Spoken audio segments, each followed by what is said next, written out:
celebration of the literary arts here in Saskatchewan. Today, I'm very pleased to welcome back my guest, Dianne Young. Now, Dianne is the author of 6 books for children. She lives in Martinsville with her dog, Posey. And today, we're here to talk about Grandpa, Will You Tell Me a Story? Dianne, welcome to the program. Thanks for having me back. It's always great to have people back again. I don't have to ask you all the questions about where you started and where you're going, but this is a little bit different project for you because this is, the other books I've talked to you have been books that the characters have started in your imagination.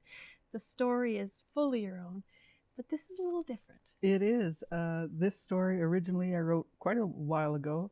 And originally it was a story with as a narrator talking to the reader. And I shopped it around a bit, couldn't find a publisher, got some nice comments, but couldn't find a publisher. So at that point, I thought, well, maybe I can rewrite it somehow and catch people's attention. So I decided to write it as somebody telling a story to somebody else. So I thought, well, who would tell a story to who? I know, I'll do a grandpa telling a story to his grandson. Well, as soon as I wrote it that way and I read it, I thought, that sounds like Earl from the comic strip Pickles. It sounds exactly like the story he would tell.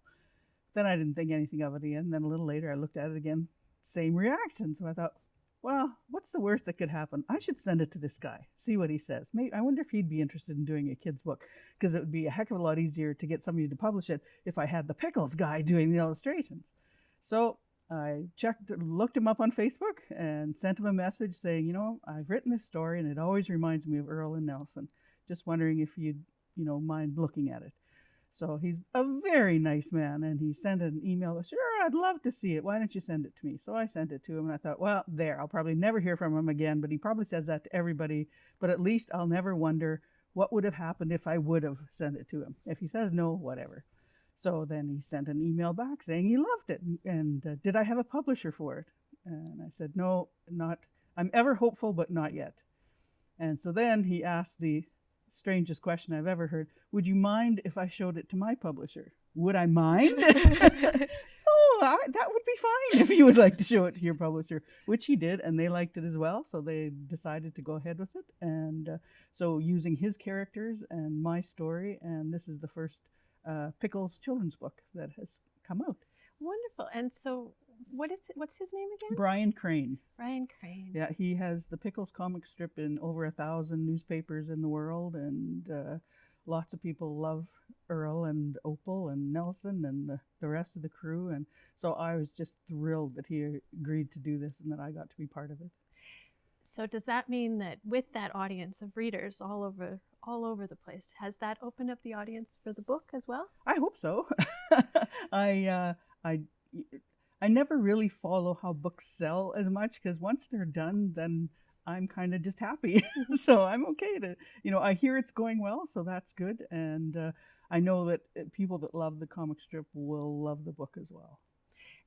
Now, when you, did you change it to fit the comic strip after Brian had said that he would?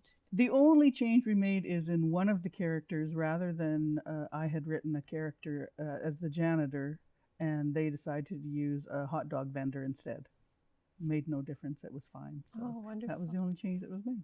So do you have plans or hopes to work with Brian again and do another book? They have asked me to possibly do a story with Grandma Opal telling the story this time. So we'll see if I can come up with an idea for that. But it's a possibility for the future anyway. Nice. And are you working on other books for children right now? I have a poetry collection that I'm shopping around right now, and a couple of other picture book ideas that are, making the rounds. And, it's always the wait and see game. And so if I can find a publisher, that would be great. And just continue, doodling around on stuff and coming up with ideas and always working on something. And deadlines. We talked a little bit about deadlines. And for people who aren't writers, who are watching this show, what can you tell me about deadlines?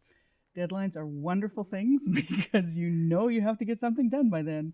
I've actually gotten better lately at making time every day to do some kind of writing.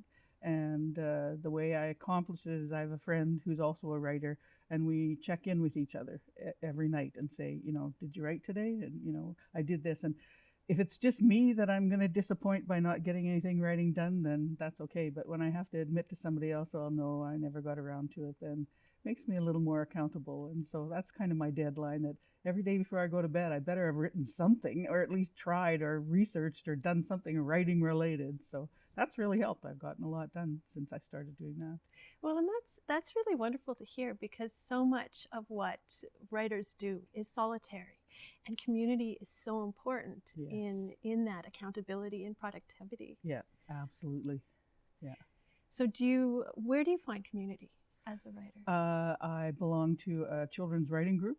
We've been together for over 20 years now, and and it's so easy now with email and everything else to stay in contact with each other. And then there's organizations like CANSCAPE, Canadian Society for Children's Authors, Illustrators, and Performers. And we have a Saskatchewan branch of that. In fact, we're having a conference in Saskatoon at the end of May this year, and that's going to be exciting. And so that's a great way to connect with other writers who, especially other children's writers who get it, because a writing group is great, but when it's a totally different genre than you work in, it doesn't always work so well. But if you can find other kids writers to hang with, that's the best.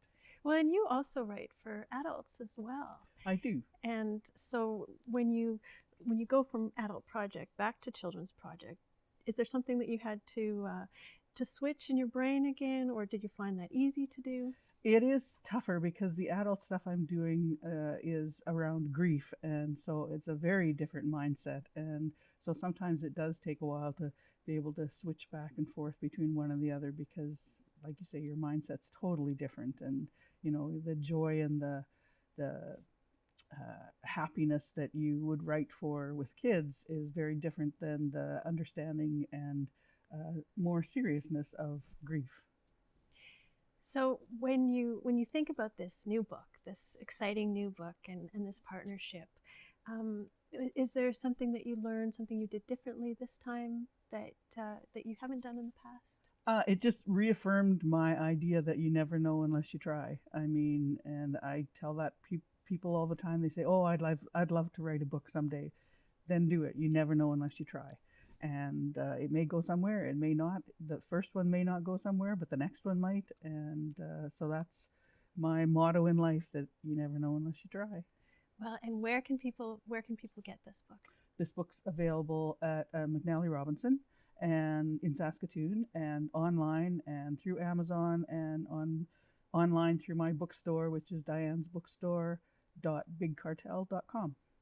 Well, Dianne, it's been such a pleasure to have you back again, and this looks like a great book, and I love stories. Thanks, Danica. Thank you. I'm Danica Lorer, and this is Lit Happens. You can find past episodes by looking up Lit Happens on YouTube. You can find me on Facebook, Instagram, and Twitter. If you have an idea for a show, you can contact me at danicalorer@gmail.com. Thank you for watching.